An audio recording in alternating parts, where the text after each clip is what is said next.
Bate-papo das 6. Oferecimento Uniscan, diagnóstico por imagem. Rio Doce Radiologia. Unicor. A tecnologia da RDR Rio Doce Radiologia agora está no LMC Hospital com uma estrutura moderna e acessível. Equipe médica e profissionais capacitados oferecem o melhor em prevenção e diagnóstico por imagem. Na unidade instalada no LMC Hospital, você realiza exames de ultrassom, tomografia computadorizada, angiotomografia coronariana e raio-x. Aqui, o nosso foco é você. RDR e LMC Hospital, juntos para cuidar da sua saúde.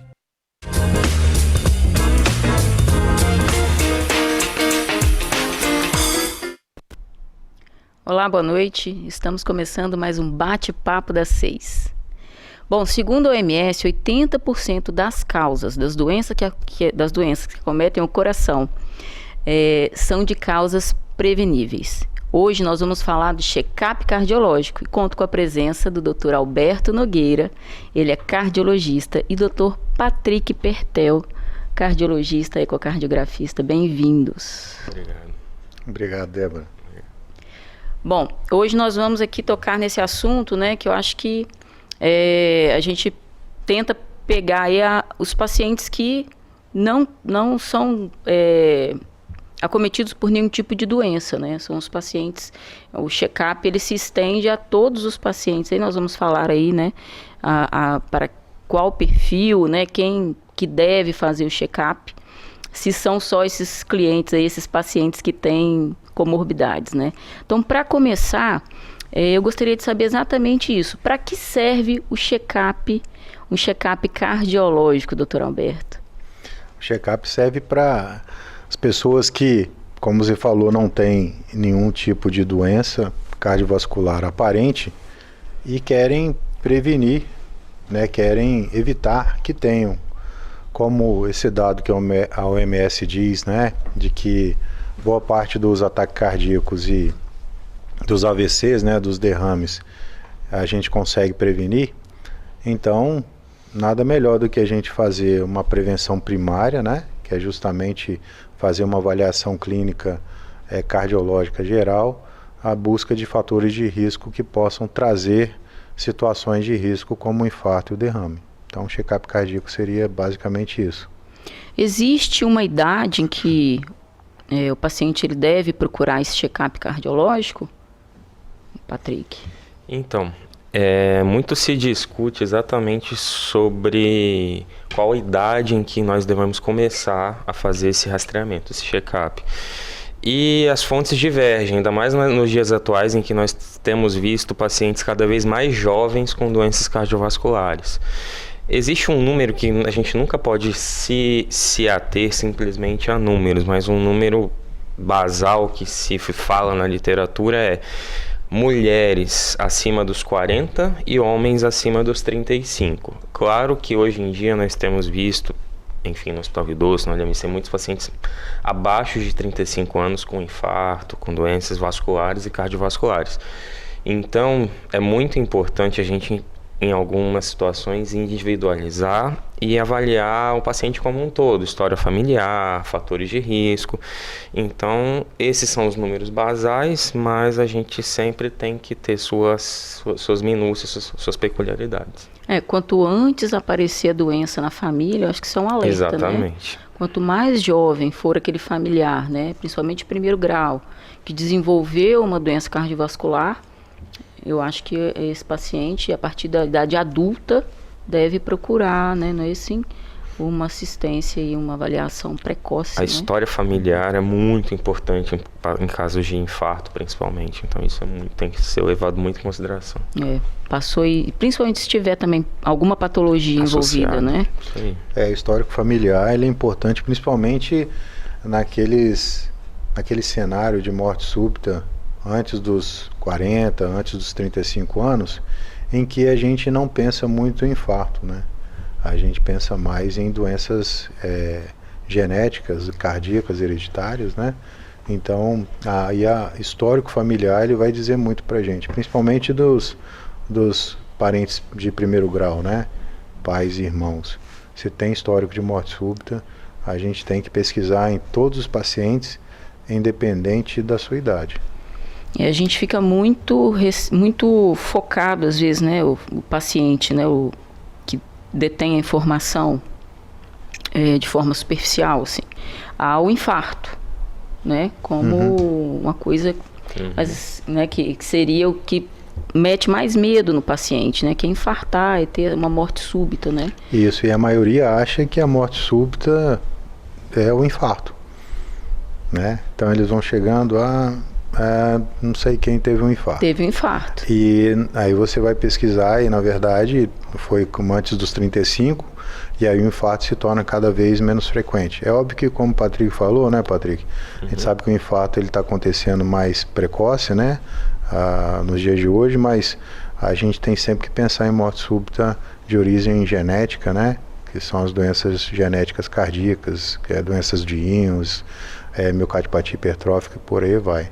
E aí, nesses casos, a gente não precisa ficar esperando 35 anos, né? Aí a gente tem que fazer uma avaliação cardiológica antes de todos os parentes aí. E quanto mais prevalente for o histórico na família, né? O paciente que deseja iniciar, né? A pessoa que deseja iniciar, por exemplo, uma atividade física, ela deve fazer um check-up antes? Ideal. Nós estamos em 3 cardiologistas aqui hoje. Idealmente, toda atividade física, seja recreativa e principalmente de alto rendimento, né, deve ser precedida por uma avaliação cardiológica. E hoje em dia a gente sabe que pacientes jovens, adolescentes, adultos jovens sem nenhum fator de risco, isso tende a ser muito mais simplificado, basicamente uma consulta, eletrocardiograma e eventuais exames complementares de acordo com os achados. E à medida que a idade vai passando ou que esse esporte tende a ser de maior rendimento, é importante que essa avaliação cardiológica, cada dia mais a gente vê que precisa ser mais minuciosa e mais avançada, haja vista os casos recentes de atletas de alto rendimento, profissionais com vários eventos cardíacos, arritmias, etc., mesmo a gente sabendo que eles foram submetidos à avaliação adequada. Então, uma avaliação mais aprofundada e mesmo assim ocorre. Então imagina quando a gente pensa no atleta de final de semana, no atleta de academia, enfim. Então tem que haver uma avaliação. Agora, falando um pouco aí dos fatores de risco, né, que nos levam aí a todos esses cuidados, né, de fazer esse check-up, que o paciente que tem o fator de risco, tem a doença, ele com certeza, né, tem ali já um alarme. Olha, eu tenho hipertensão, eu preciso ir ao cardiologista, eu preciso fazer uma avaliação de rotina, né? Bom, os fatores de risco, eu gostaria que a gente falasse um pouquinho, né, sobre esses fatores que aumentam aí, né, os índices de doença cardiovascular, de eventos futuros nessa população. Então, vamos falar um pouquinho sobre os fatores de risco, por exemplo, que a gente consegue modificar. Os fatores que são modificáveis, né, que nós temos no meio, né, doutor Alberto? Sim, eu acho que o primeiro de todos, né, que a gente pode falar aqui seria em relação à dieta, né?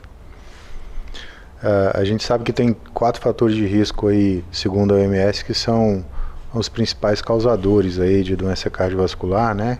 Que são a dieta inadequada, o tabagismo, o consumo exagerado de bebida alcoólica e também a falta de atividade física, ou seja, o sedentarismo, né? Então, existem outros fatores, a gente sabe disso, a gente vai falar sobre isso depois. Mas eu acho que a dieta, né, é uma das principais atualmente associada aí ao sedentarismo. Eu acho que, sem dúvida nenhuma, é um dos fatores que é muito fácil da gente modificar no nosso dia a dia, se mobilizar mais, fazer mais atividade física e também se alimentar melhor, né? Isso aí a gente consegue em qualquer lugar na internet. Exato. Né? Todo mundo tem uma certa noção do que é adequado e o que não é, né? Com certeza. Então acho que vale a pena e eu acho que é o mais fácil de se fazer e principalmente um dos principais fatores a serem modificados, né? Fatores de risco serem modificados quando o objetivo é evitar a doença cardiovascular. O cigarro, eu acho que ele encabeça aí, né? O tabagismo, ele encabeça os fatores de risco modificáveis que nós estamos expostos aí, né? O tabagismo, né? Obesidade, mas o tabagismo acho que ele encabeça esse ranking, né? Então, e nós temos tratamento, né? Para parar de fumar, nós temos meios de reverter essa situação, né? Hoje o tabagismo se mostra aí de forma mais abrangente, a gente tem outras formas, né? De tabagismo, temos aí o VAP, temos outras, né, variáveis aí da modernidade que vem, né, expondo agora os jovens, né, de uma outra forma. Eu acho que o cigarro, o tabaco vem ficando um pouco na rabeira com essas crianças aí, usando aí o pendrive, né, para fumar. É o que eu sempre falo para os meus pacientes. Hoje em dia a gente tem tantas medicações eficazes que diminuem colesterol, que controlam pressão, que controlam diabetes. Cada vez mais se avança nesse campo, mas muitas vezes eu falo com eles, não adianta, pacientes que eu tenho pós-infarto, enfim, insuficiência cardíaca, não adianta nada a gente dar o que há de mais moderno no mundo, eles gastando muitas vezes muito dinheiro e não fazem o que é algo que é barato ou de graça. De graça no sentido de não ter que pagar para conseguir ter uma alimentação melhor, para conseguir dar uma caminhada que seja. Muitas vezes não precisa nem para academia propriamente dita, fazer um esporte, basicamente uma caminhada. Então coisas muito menos caras de se fazer, que são tão eficazes muitas vezes quanto as medicações. Exato. E que não são feitas. Os fatores de risco que não são modificáveis, né? Aí entra as doenças propriamente ditas, não é isso?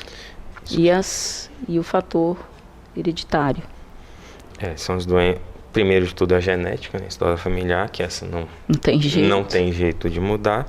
E as doenças que a gente fala, doenças crônicas que são controláveis, porém não curáveis e que são fatores de risco. Hipertensão, diabetes, colesterol.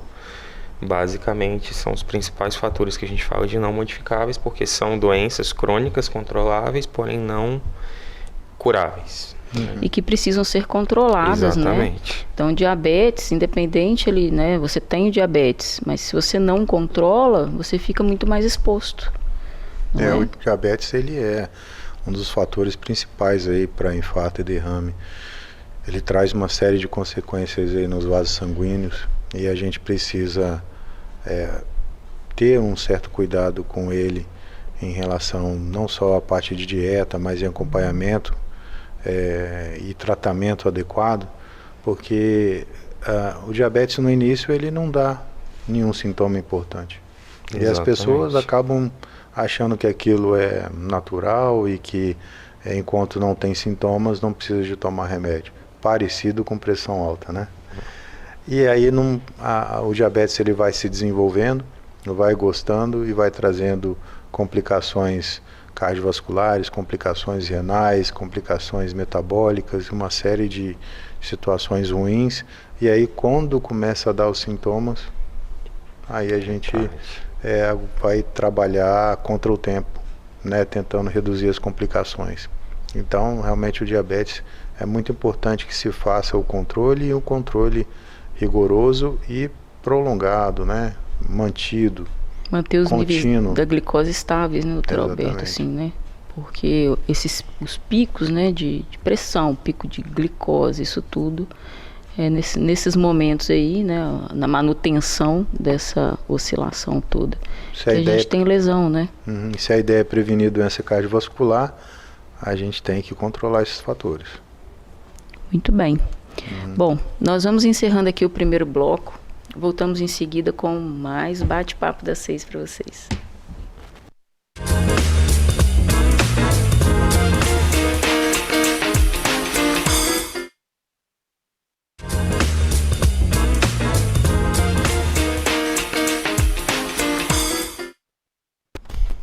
Voltamos com o nosso Papo das 6. O assunto hoje é check-up cardiológico. Conto com a presença aqui do Dr. Alberto Nogueira, ele é arritmologista. Muito obrigado, Dr. Alberto. Dr. Patrick Pertel. Voltando aqui ao nosso Papo das 6, Eu queria falar um pouco com vocês a respeito dos sinais, né, dos alertas que nós podemos ter aí que leve esse paciente a procurar o check-up. Né? Quais seriam os sinais clínicos de uma doença cardiovascular que necessita de uma avaliação médica? O que mais chama atenção, acho que o que mais tem que ficar enfatizado para quem pode ter alguma suspeita de doença cardíaca, é um paciente que comece, que basicamente, previamente fazer algum tipo de esforço, seja algum esporte ou mesmo alguma atividade habitual do dia, e a partir de um determinado momento ele comece a ficar mais cansado para fazer o mesmo esforço que ele fazia antes, ou seja, ele tem uma falta de ar para fazer algo que era habitual, ou ele comece a ter, para essa mesma atividade que era habitual, ou mesmo atividades um pouquinho mais, um pouquinho de uma intensidade um pouco maior, comece a ter dor no peito. Que é algo, a dor no peito sempre é um sinal de alerta, mas não é toda a dor. Sempre a gente fala que a dor de característica anginosa, ou seja, a dor cardíaca, cardiovascular, é uma dor que normalmente, na maioria das vezes, começa aqui na metade do peito, um pouquinho para a esquerda. Normalmente ela pode irradiar para a região do pescoço, do ombro ou do braço esquerdo e ser associada a uma sensação de dormência no braço esquerdo. Nem sempre tem todos esses sintomas associados, muitas vezes é só no peito, muitas vezes é só no ombro, muitas vezes é só no pescoço, mas o mais comum é nessa região. E o mais importante, para a gente dizer que é uma dor de origem cardíaca, ela começa durante o esforço, uma atividade física mais intensa, ou durante um quadro de estresse muito significativo, e melhora ou passa no repouso ou quando esse estresse cessa. Essa é a característica típica. Existem várias nuances e várias variáveis, mas isso é o típico que deve chamar a nossa atenção e que, se isso acontecer de uma forma recorrente, deve chamar a atenção para o paciente buscar inicialmente um atendimento de urgência no pronto-socorro, ou se for algo eventual, de menor intensidade, já liga o alerta para que ele seja avaliado no check-up. A dor torácica é algo que eu acho que assusta, né, todo mundo que procura, né, um atendimento de urgência e emergência, independente se ela tem origem ou não cardíaca, né? Uhum. Além da dor torácica, existem outros sintomas que podem acometer o paciente e levá-lo, né, a procurar essa assistência, né? Sim, as palpitações, por exemplo, né? Falando de palpitações, aquelas palpitações que têm início e término súbito, né? Elas acontecem como se estivesse ligando o interruptor e o coração começa a disparar, que geralmente não tem relação com atividade física, né? E que não tem relação com nenhum estresse ou emoção, e simplesmente em determinadas situações de relativa estabilidade o coração dispara. Isso também é um fator que chama bastante atenção. Junto com isso, ainda a gente tem a presença de dor torácica acompanhando, então tonturas, desmaios, né, podem também acompanhar as palpitações, que geralmente têm a ver com alterações do ritmo cardíaco. Algumas delas dão uma sensação de batimento no pescoço, que também pode ser um sinal de arritmia cardíaca, e também é um sinal que a gente precisa orientar para que eles procurem o serviço de pronto-socorro para que seja diagnosticado, né? Seja feito o eletrocardiograma, e então a gente tem o diagnóstico da arritmia em questão. Uma outra coisa é que, falando na dor torácica, né? A gente não pode deixar de falar na dor epigástrica, né? Isso aí. Que é a dor no estômago. Aqui na boca do estômago, né? Exatamente. Então, muitas vezes a dor no estômago, ela pode ser um sinal característico de doenças cardíacas, né? E que às vezes muita gente fica em casa achando que é só toma uma medicação para o estômago e não procura uma ajuda. Eu tive um paciente no antigo serviço que eu trabalhava em Belo Horizonte, que ele veio fazer um risco cirúrgico, né? Então, ele veio fazer um risco cirúrgico, diabético, e ele falava que ele tinha uma dor uma dor no estômago, que ele tratava já há 2 anos. Tratava há 2 anos essa dor de estômago, já tinha feito várias endoscopias, né? Gastrite, sempre tratando. E aí, durante essa avaliação de risco cirúrgico, estava lá, né? Ele tinha alteração isquêmica, né, no teste de esforço, foi feita a CRVM 3 pontos, né? Então, assim, às vezes a dor epigástrica vem de forma arrastada, né? Uma dor de estômago, você acha que é gastrite, faz o exame, realmente tem alguma alteração, você acaba justificando aquilo e deixando para depois, né? É verdade. Então, é uma avaliação que ele fez, a gente acabou fazendo um check-up, né? Acabou fazendo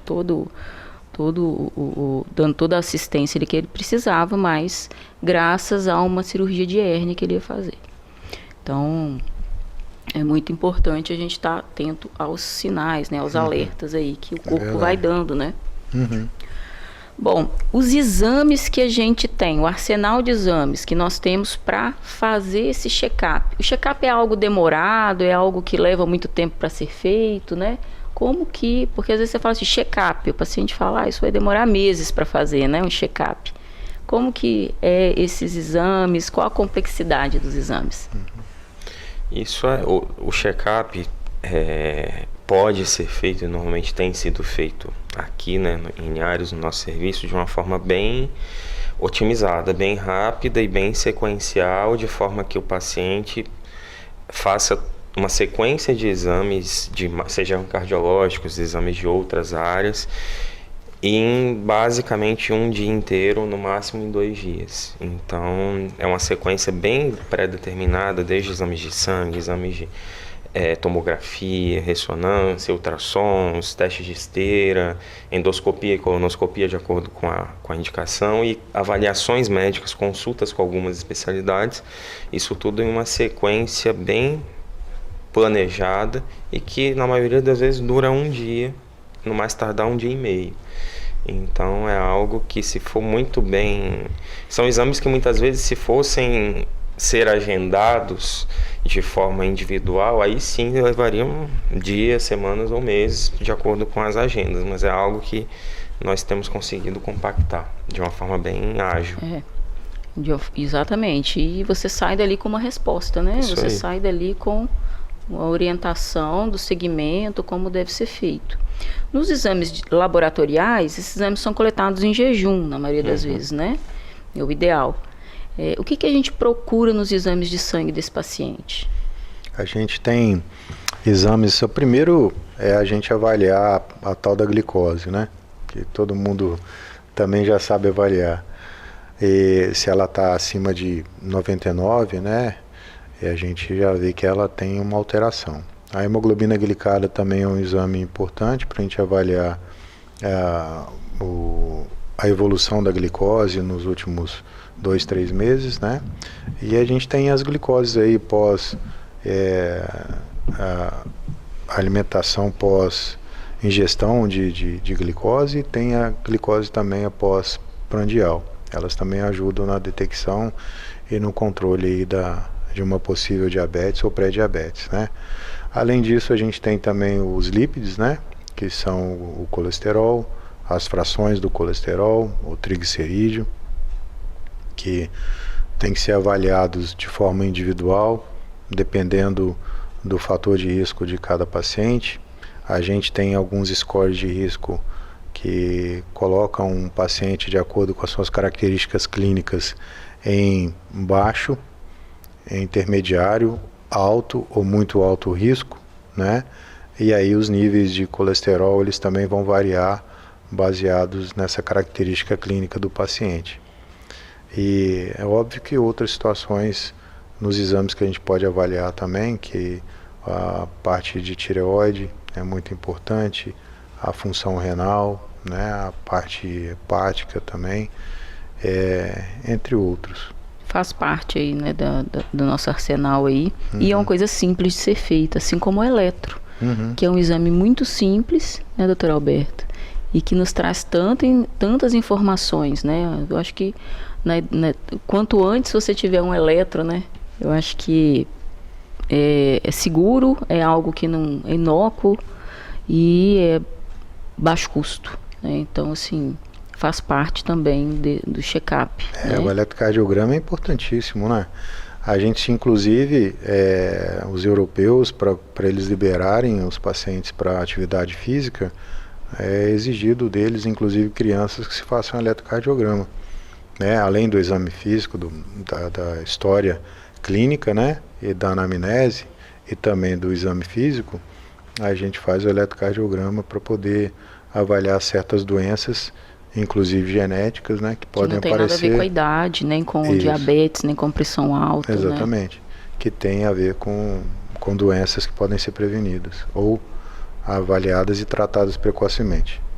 Feito esses exames básicos, né, que a gente pede, que são os exames de sangue, a avaliação cardiológica, um eletrocardiograma, essa avaliação inicial, a gente pode prosseguir para exames, né, como por exemplo o teste ergométrico, que é o teste da esteira, que é o teste do esforço, que vai submeter o paciente ali a um esforço programado, né, de acordo com a idade, com o sexo, para avaliar tanto a capacidade física dele, desde essa capacidade física, até uma resposta isquêmica, né, indicando ou não, talvez, que esse paciente tenha ali uma obstrução coronariana, uma propensão ao infarto, né, uma isquemia de fato, até uma arritmia cardíaca ao esforço, né?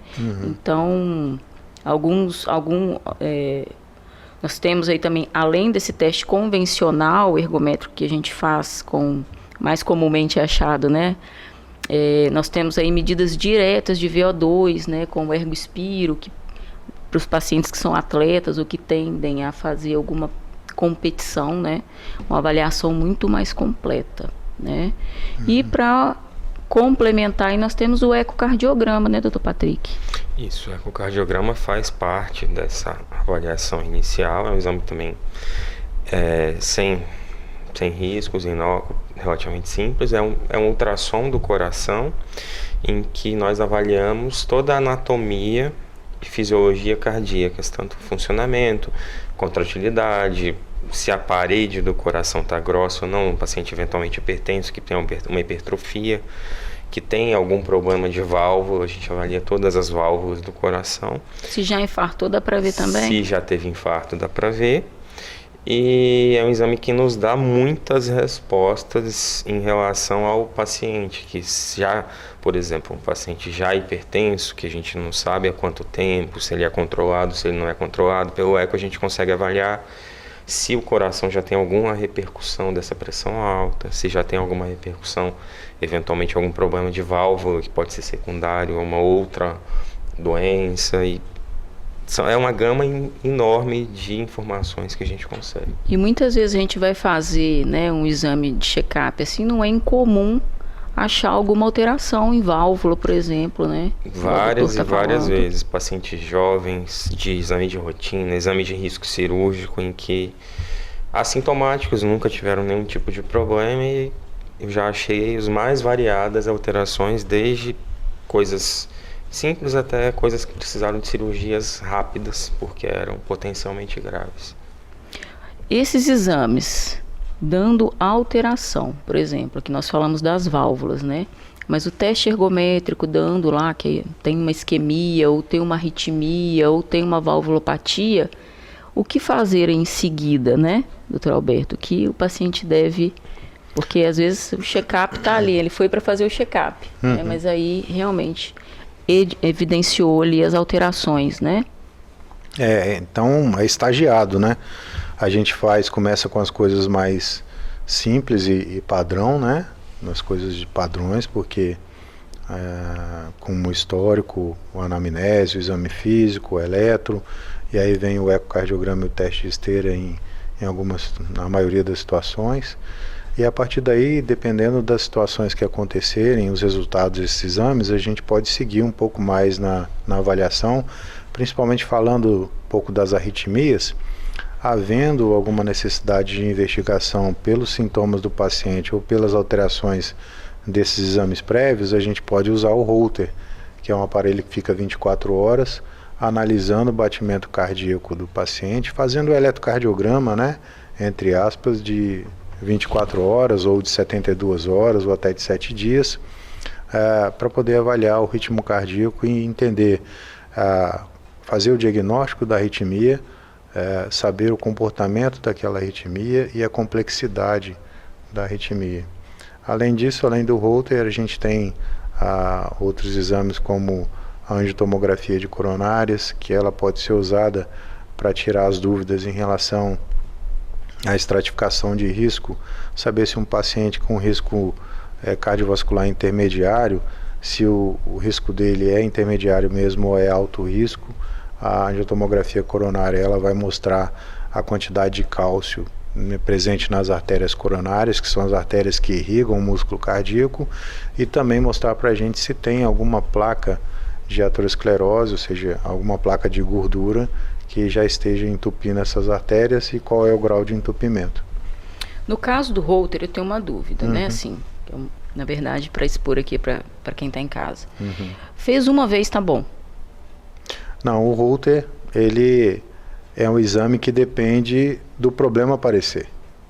É igual o sujeito tem um problema no carro, quando leva no mecânico, chega lá, o problema desaparece. Então, muitas vezes o paciente ele chega, faz o Holter, mas os sintomas dele não aparecem. Ou a arritmia que apareceu num desses exames que a gente fez, né, também não aparece lá. Às vezes a gente tem que fazer ele. E aí a gente tem que né? fazer a gente ou faz ele em vários dias seguidos, ou a gente então espera os sintomas aparecerem com mais frequência para poder colocar novamente. Né? Muito bom. E nós temos também, falando do check-up aí, o padrão ouro não é no Brasil atualmente o uso do mapa. É um mapa de 24 horas, quando a gente está ali durante um check-up, paciente que vem com uma pressão duvidosa, né, medidas de consultório, medidas da pressão arterial em domicílio, né, o mapa vem aí para tirar essa dúvida também, fazer o diagnóstico, né, um padrão ouro aí para diagnóstico. Então, a monitorização arterial, né, ambulatorial da pressão arterial de 24 horas também pode ser utilizada aí para tirar qualquer dúvida e fazer o diagnóstico, né?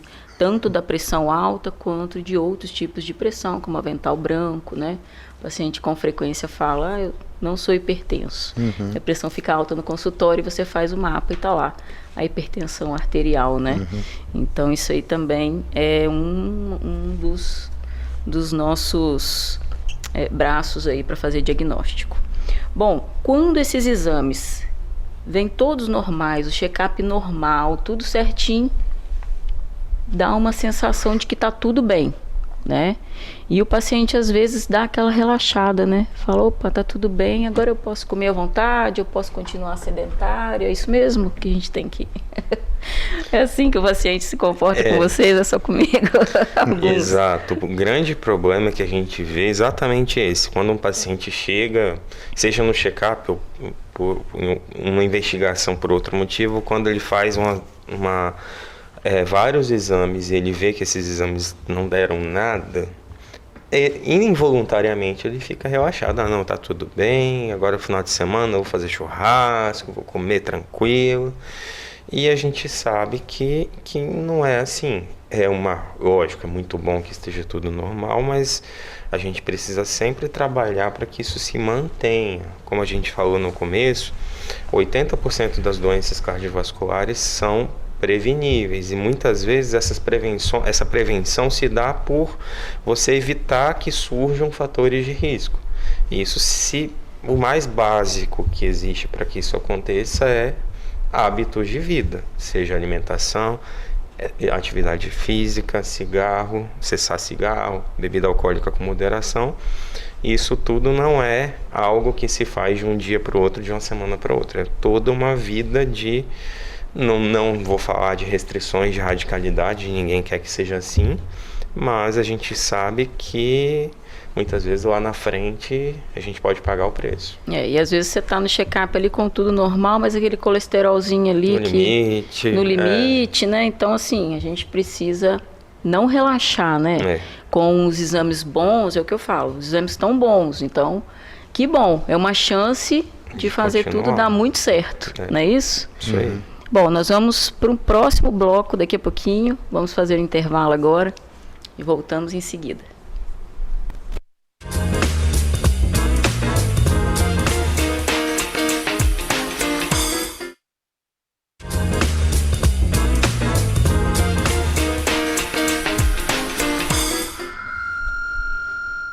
Boa noite. Estamos de volta com o nosso bate-papo das 6. Hoje aqui nós estamos falando de check-up cardiológico. Bom, finalizando aí nosso último bloco, nós vamos falar um pouquinho sobre a finalidade, só para fixar aí para a turma de casa, de um check-up cardiológico. Qual seria a finalidade do check-up cardiológico, doutor Alberto? Justamente avaliar a presença, né, de doenças ou de fatores de risco cardiovasculares que possam trazer risco à vida das pessoas, né? Pessoas atualmente aparentemente saudáveis, né, e que não têm nenhum tipo de sintoma e que vão fazer uma avaliação para buscar esses fatores de risco ou até mesmo um diagnóstico de doenças assintomáticas, né? O check-up, ele isenta a pessoa de qualquer evento futuro? Não. O check-up, ele vai fazer uma avaliação geral e ele tem uma sensibilidade e tem uma especificidade. Na verdade, todo o arsenal, todas as ferramentas que a gente usa para fazer check-up, eles têm uma porcentagem de sensibilidade e especificidade, e isso nunca chega em 100%. Aliás, em medicina nada é 100%, né? Não, nada na vida, né? Então a gente precisa ter isso em mente e saber que mesmo com todos os exames normais, não quer dizer que a pessoa não tenha problemas, e é justamente por isso que ela precisa se manter saudável, manter hábitos saudáveis e evitar situações de risco. Sobre essa questão, né, de manter aí os hábitos saudáveis, né, a gente fala um pouco de mudança de estilo de vida depois de um check-up, né, uma avaliação médica tão completa, né, com todo esse cuidado em fazer diagnóstico, em identificar fatores de risco, né, e orientar esse paciente. Então, quando nós falamos assim de mudança de estilo de vida, Dr. Patrick, nós estamos falando exatamente de quê para esse paciente? O que ele deve fazer para não ter, né, doenças futuras ou melhorar algum aspecto que foi identificado ali na hora do check-up? Eu acho que é muito importante a gente enfatizar mudanças de estilo de vida envolve, primeiramente, todos aqueles fatores de risco modificáveis que a gente já conversou. Se é modificável, então a gente consegue, obviamente, reduzir ou acabar com ele. Então, estilo de vida, alimentação adequada, a atividade física adequada. Quando eu falo adequada, de pelo menos 150 minutos por semana. Essa é uma conta inicial de atividade principalmente aeróbica. Parar de fumar não existe. Eu sempre falo com os pacientes, cigarro não tem negociação, não existe negociação. Você pode negociar, no final de semana vou beber um pouquinho de leve, vou comer uma vez ou outra alguma coisa diferente. Agora, cigarro não tem negociação, não tem o que falar. E então, todos esses fatores modificáveis, primeiro de tudo. E segundo, algo que é sempre bom a gente enfatizar, ainda mais hoje em dia, a gente sabe que no mundo atual, os fatores, a gente acabou não comentando tanto aqui, mas a gente sabe que os fatores psicológicos, psiquiátricos têm muita influência. O estresse eleva o nível de adrenalina, ajuda a elevar a pressão, contribui para a alteração de níveis glicêmicos, contribui para um descontrole de um eventual diabetes que o paciente já tenha. Então, quando a gente fala de mudança de estilo de vida, isso inclui hábitos diários, isso inclui qualidade de vida, seja por uma atividade de lazer, estar com a família, melhorar a rotina de trabalho, a rotina de sono. Isso tudo entra no pacote que a gente sempre tem que enfatizar, seja para o paciente no check-up, seja no dia a dia. E são coisas que precisam, né, persistir. Porque muitas vezes a pessoa vai na consulta e faz aquela primeira avaliação, sai dali, né, animado, né, em fazer a atividade, mudar o estilo de vida, mas aquilo não se perpetua, não é mesmo? Então, eu acho que é importante a gente frisar isso, né, doutor Alberto? Sim, a gente faz a dieta adequada, a gente começa a fazer atividade física, aí passa 3 meses, a gente não aguenta mais aquilo e aí volta de novo para os maus hábitos. E é por isso que a gente fala mudança de estilo de vida, né? Ou mudança de hábitos de vida. Porque aquele novo estilo, aquele novo hábito, ele vai ter que tomar conta exatamente do seu dia a dia, da sua vida, né? E é sempre bom enfatizar exatamente isso que você falou, Alberto. Qualquer mudança no estilo de vida tem que ser alguma coisa duradoura e sustentável. A gente vê muito hoje em dia aquelas dietas mirabolantes de perda de peso, aquelas suplementações e receitas de manipulados de 2, 3 páginas e etc. E a gente sabe que são coisas que são muitas vezes primeiro de tudo, não trazem nenhum benefício, segundo, podem ser até maléficas para os pacientes e são atitudes e tratamentos totalmente insustentáveis. Não é algo que a gente vai poder manter por décadas de vida e que é o grande objetivo de que a gente tenha uma trajetória saudável desde agora até a fase de terceira idade. Então, não adianta. A dieta do chá, a dieta da sopa, a dieta de... Não adianta, é algo Inclusive, evitar dietas da moda é uma das coisas que o cardiologista evita, né? Exatamente. Porque exatamente por esse motivo, que são coisas que não vão se perpetuar no hábito do paciente. E né? podem trazer malefícios. Algumas medicações podem trazer muitos malefícios. Então, tem que ser algo duradouro, ou algo que seja sustentável, porque senão vai durar dias ou uma semana no máximo e a pessoa não vai aguentar. O paciente que tem problemas de saúde, ele deve procurar o cardiologista com intervalos menores, né? Então, ele vai fazer um check-up anual com orientação do cardiologista dele e pelo menos aí de 4 em 4 meses ele vai estar diante do cardiologista dele, eu espero, né? E o paciente saudável, doutor Alberto, só para a gente deixar aqui bem claro, de quanto em quanto tempo ele deve fazer um check-up? Então, a partir do momento em que ele começou a avaliação, eu acho que anualmente é um bom período, né, de intervalo para ele poder retornar ao médico. Muito bem. Bom, realize seu check-up cardiológico. Muitas vezes, né, a doença ela não vem acompanhada de sintoma, não é isso? Uhum. Eu queria muito agradecer a vocês pela participação hoje no programa. Eu acho que foi muito bacana, proveitoso para todo mundo que está em casa. Obrigado, doutor Alberto, doutor Patrick. Muito obrigado, Débora. Obrigado, realmente é muito bom a gente poder estar aqui comentando e ajudando as pessoas a entenderem um pouco mais da vida saudável, né? Com certeza. Uhum. Obrigada a você que está em casa nos acompanhando pela TV Sim, né, pelo canal 16.1, pela Sky 316.1, pela internet no YouTube e também pela rádio. Nós terminamos aqui com o nosso bate-papo das 6. Até uma próxima oportunidade.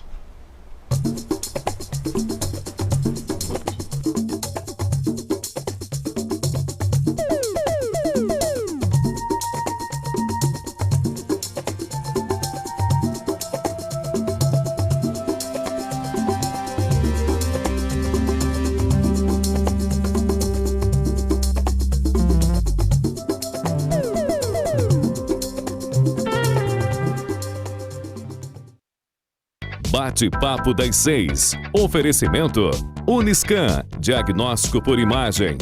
Rio Doce Radiologia. Unicor. A Unicor é referência em procedimentos cardiovasculares complexos. Um centro de hemodinâmica especializado em realizar intervenções de alta complexidade em cardiologia, fisiologia endovascular e neurologia, acreditado para tratamento de TAV. Somos referência no procedimento de oclusões coronarianas crônicas na América Latina.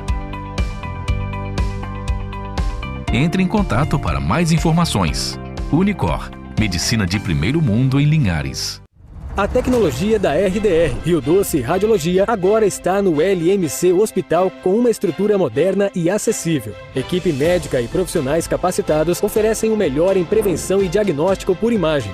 Na unidade instalada no LMC Hospital, você realiza exames de ultrassom, tomografia computadorizada, angiotomografia coronariana e raio-x. Aqui, o nosso foco é você. RDR e LMC Hospital, juntos para cuidar da sua saúde.